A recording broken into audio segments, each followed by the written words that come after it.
Politics एक reality है। ये बहता हुआ पानी है, बहते हुए पानी को कोई रोक नहीं सकता। तो आ, मुझे लगता है कि बहुत अच्छी बात है, लोग बाहर आ रहे हैं, लोग बात करें। मुझे लगता है लोग बहुत ज़्यादा मिस कर रहे हैं पब्लिक, ये जो गवर्नमेंट है, पॉपुलर गवर्नमेंट को बहुत ज़्यादा मिस कर रहे हैं। बहुत मुश्किलात हैं लोगों की। ऐसा नहीं कि हम बोल रहे हैं कि नहीं, जो ब्यूरोक्रेसी है वो चला नहीं पा रही है, बट एक दस्तूर है डेमोक्रेसी का कि people are more comfortable with the popular government. MLA होता है, सीना ठोक के वोटर आता है, गुस्सा करता है कि साहब आपने ये नहीं किया, आपने वो नहीं किया। शायद वो ऑफिसर के साथ नहीं कर सकता है। तो इसलिए मुझे लगता है काफ़ी मिस कर रहे हैं। यार मैं आपको एक बात बताऊं, जहां तक हमारा पीपल्स कॉन्फ्रेंस का सवाल है, we are a 45-year-old party और हमने जेल मार के बगैर कुछ नहीं देखा है। हमारे वर्कर्स, अगर आपको मैं लिस्ट दिखाऊं, 700 से 800 वर्कर जिनको पीएसए में बंद किया गया, हजारों मर भी गए, मार दिया, गोली से मरे, मार पिटाई हुई, 2 लीडर तो हमारे जेल में मर गए। सो ऐसा नहीं है कि हम कोई एस्टेब्लिशमेंट की पार्टी है। एस्टेब्लिशमेंट की यहाँ 2 पार्टियां हैं, उसमें नेशनल कॉन्फ्रेंस भी एक पार्टी है, पीडीपी है, सबको पता है। एक 2002 में बनी, दूसरी पहले एक नेशनल कॉन्फ्रेंस तो पहले कार्डर बेस्ड पार्टी थी, लेकिन 96 के बाद ये भी एक एस्टेब्लिशमेंट की पार्टी थी। तो हमने हमेशा मार देखी और मैक्सिमम मार हमने एनसी के हाथों देखी। मैक्सिमम मार जो हमें पड़ी है वो एनसी के हाथों पड़ी है। तो मुझे हंसी भी आती है कि जिन लोगों ने 10-10 साल जेल में निकाला, जिन लोगों को मार पड़ी है आज तक, आज जो एस्टेब्लिशमेंट का लाडला वो अब इल्जाम लगा रहा है। सो पीपल्स कॉन्फ्रेंस को क्या कहेंगे? हमने जेल, मेरे फादर ने 10 साल जेल देखा। अब देखिए, परसों में देख रहा था, कोई किसी ने मुझे दिखाया वीडियो, बीच में ही लाया कि वो जी उसने कुछ 370 का बोला था। मेरे फादर ने 50 बार वो डिनाई किया। वो 10 साल जेल में रहे, तिहाड़ में रहे, फिर जोधपुर में रहे, वो नजर नहीं आता अंधों को। लेकिन जी 1970 में कहीं हमको जी किसी ने बोला कि आपने ये बयान दिया। सो ये इन आरोपों से कुछ, अब कल देखिए, मुझे बड़ा फील हुआ, अल्लाह कसम बहुत ज़्यादा फील हुआ। मुफ्ती साहब हैं नहीं जिंदा अपने आप को डिफेंड करने के लिए, लेकिन देखिए क्या बोला उन्होंने। हालांकि उनकी जो बेटी है वो इनकी अलायंस पार्टनर है। तो और ऐसा बोला कि भाई बीजेपी के साथ मुफ्ती साहब ने हाथ मिलाया, जैसे खुद कभी मिलाया नहीं है। वो तो पहले तो बीजेपी को यहाँ लाने वाले उमर साहब ही थे, वो तो दुनिया को मालूम है। और ये हमारे कश्मीरी में एक बात कहते हैं, टरबाज। उमर साहब अब इंशाल्लाह कश्मीर के सबसे बड़े टरबाज बन रहे हैं। जो अखा का टार होना अल्लाह ताला दी उनमें भी।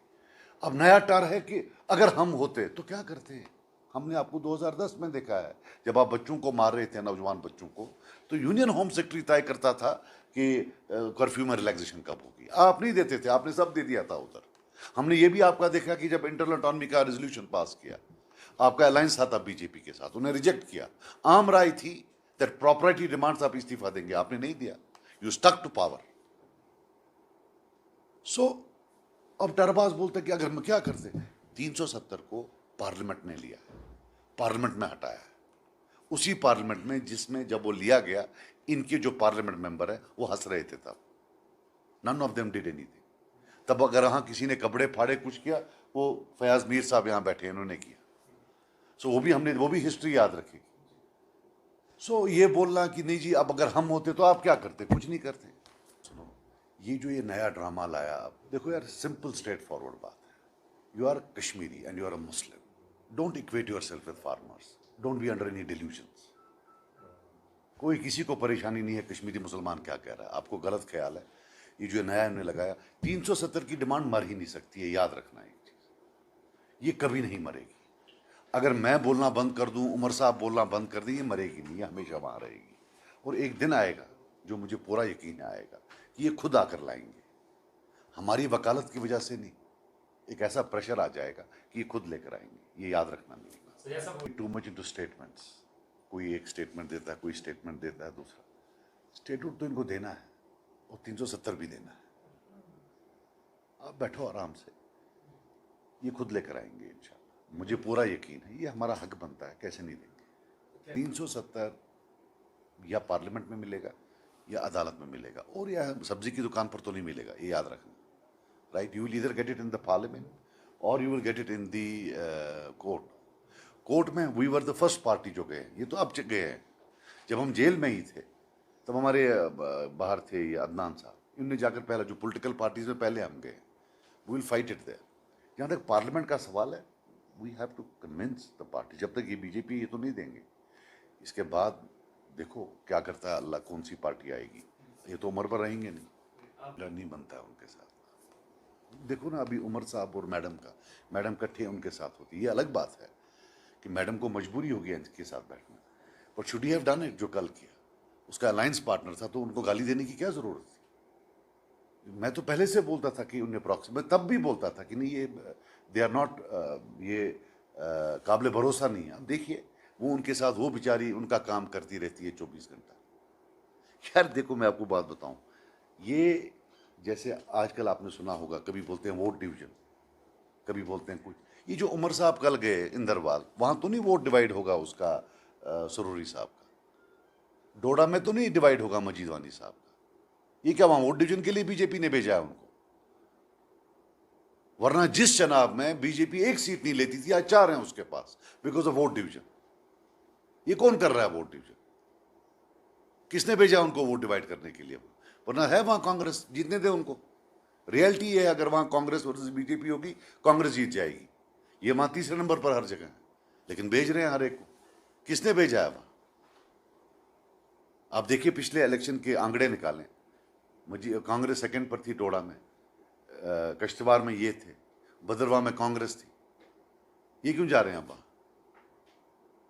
तो ये सारी बातें, ये बातें करना। परसों मैडम बोल रही थी कि ये जी प्रॉक्सी, ये जी कुछ। देखो एक चीज सुनो यार, अनफॉर्चुनेटली आप सब नौजवान हो, लेकिन मैं आपसे रिक्वेस्ट करूंगा थोड़ा पढ़ा करो। यहां वोट कुछ पार्टियों का था। 1977 में शेख साहब आए। शेख साहब बहुत कदावर लीडर थे, मानना पड़ेगा, हमें डिसएग्रीमेंट्स हो। प्री 87 ईरा में नेशनल कॉन्फ्रेंस और फिर शेख साहब बहुत स्ट्रांग थे। 77 में वो आए, सिर्फ 3 बंदे जीते। एक लोन साहब जीते, गिलानी साहब जीते और काबली साहब जीते। काबली साहब को सपोर्ट था तब मीरवाई साहब का, बड़े मीरवाई साहब का। बाकी सब हार गए। मुफ्ती साहब की जमानत जब्त हो गई। 83 में फिर मुफ्ती साहब की जमानत जब्त हो गई। 87 में मुफ्ती साहब कांग्रेस के प्रेसिडेंट थे। नेशनल कॉन्फ्रेंस थी, कांग्रेस और नेशनल कॉन्फ्रेंस का इत्तेहाद हुआ। 87 का वो बदनाम जमाना इलेक्शन, रिगिंग हुई, और फिर पीपल्स कॉन्फ्रेंस, जमात इस्लामिया, सब ने बोला हम नहीं लड़ेंगे। जब हम बाहर आए तो जो नई पार्टियां आई, हमारे वोटर कुछ वहां चले। आज हम आए हैं तो वो वापस आ गए। तो ये वोट डिवीजन, अगर एनसी बोले कि हमारा कोई वोट ले रहा तो समझ लिया, लेकिन ये कब से बोलने लगी? तो आपका तो वोट ही कहीं नहीं था। आपका कहां वोट था? आपकी तो जमानतें जब्त होती थी। This is reality. आप किसी को भी पूछ लो, किसी बुजुर्ग से पूछ लो, इनका वोट था कब? हमारे ये तो आरएसपुरा में लड़ते थे। मुफ्ती साहब ने जो पहला जीता वो आरएसपुरा में जीता। 77 के बाद फेयर इलेक्शन शुरू हो गए, उसके बाद ऐसे ही लेते थे। फिर उन्हें आरएसपुरा से जीता, फिर मुजफ्फरपुर से जीता। सो जिन्होंने वहां से लड़ा है, how can they tell us कि आप हमारा वोट ले रहे हो? And even this whole concept of vote division, what nonsense is this? Basically National Conference बोलती है कि हमारे खिलाफ कोई उठे ही ना। वो कैसे होगा? नई पार्टियां आएंगी, चलो हम नहीं है, कोई और आए, कल कोई नई पार्टी आएगी। So this whole is a democratic spirit.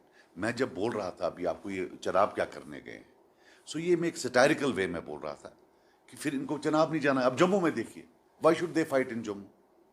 They should allow Congress to win there, they should withdraw all their candidates. You can't have one law in Jammu and one law in Kashmir.